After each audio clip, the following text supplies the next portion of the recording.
Yan, ano na yan, simento na yan. Wala mga ano? Map lang, bilig na meron. Hindi binuhusan na, no? Walang sir, wala. Yan laki na ng ano eh. Hindi na nagpalaman yung ilalim. Kaya nga bumababa yan eh.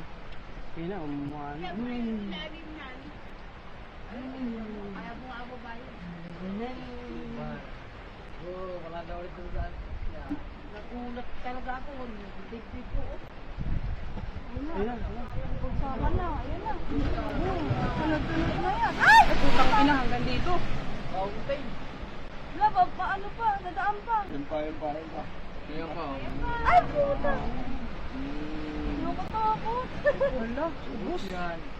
Kasi yun eh. Walang ano yun. Huwag na kayong dumaan! Gugulo!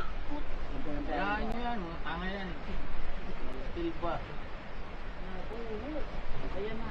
Ang masaklap yan. Baka yung kalsada na Ayan, yung kalsada, pag dinaanan, bagsak yan. Wala lang pa naman dito. Delikado na dito sa kabila.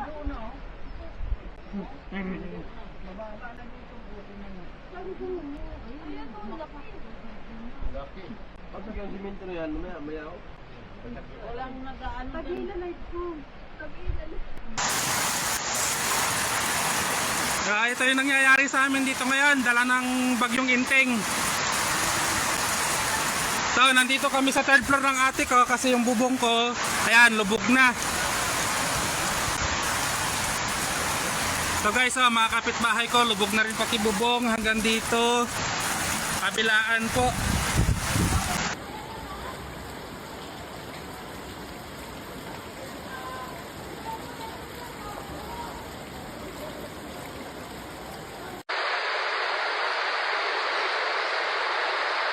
Pero